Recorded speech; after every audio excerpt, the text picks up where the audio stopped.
U.S. officials confirmed today that the cousin of Mohammed Abu Khdeir, the Palestinian who was killed, is in Israeli custody. Israeli officials claim 15-year-old Tariq Abu Khdeir was part of a group of masked teenagers who attacked police. Tariq's parents say he was a victim of a vicious assault by Israeli police. Tariq is a U.S. citizen who was on vacation in Jerusalem visiting relatives. His parents flew from Florida to be by his side.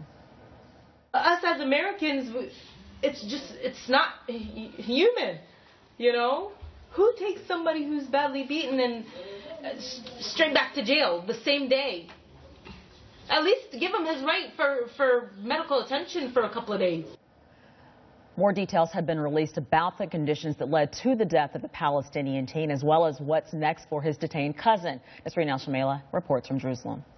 The Palestinian Authority Attorney General said that the preliminary autopsy of Mohammed Abu Khdeir states that the remnants of a burned substance were present in his respiratory passages and his lungs, which indicates that he had inhaled that substance while being burned alive.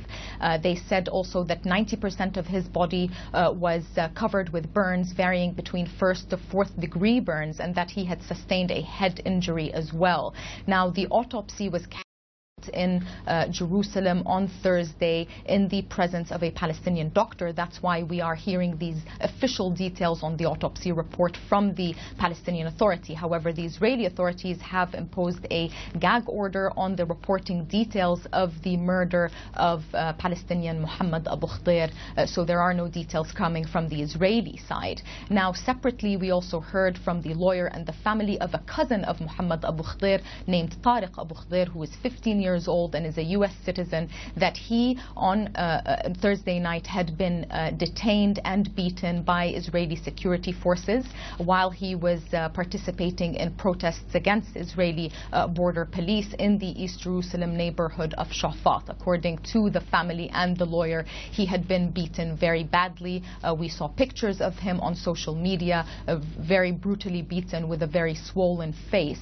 Now, apparently he had been taken to a police station and then to a prison, and then at some point he went to a hospital for treatment. The Shin Bet, which is the Israeli intelligence, came on Friday morning to the hospital to take him to court, but the doctor refused on the grounds that he needed additional medical treatment. However, they did show up a few hours later, and the Israeli intelligence took him despite the fact that the doctor refused to discharge him. Now, Tariq Abu Khdeir is a U.S. citizen. He will appear in court on Sunday at 9 GMT, noon local time, according to his lawyer, who said he's going to try to negotiate his release before the court hearing. But we also understood from the family that they talked to the U.S. Embassy and asked it to intervene, but they said until now no action had been taken. Israel says it is launching an investigation into the alleged assault by Israeli police, but authorities there are questioning the validity of the video. A spokesman for the Israeli police said this is a video edited and biased that does not represent the events. During violent disturbances in East Jerusalem, hundreds of rioters, that is, many of them masked, hurled at the forces pipe bombs, Molotov cocktails, fireworks, and stones. As a result of severe violence, 15 police officers were injured. The White House is also weighing in, saying this: "We are profoundly troubled by reports that he was severely beaten while in police custody and strongly condemn any excessive use of force. We are calling for a speedy, transparent, and credible investigation and full accountability for any excessive use of force."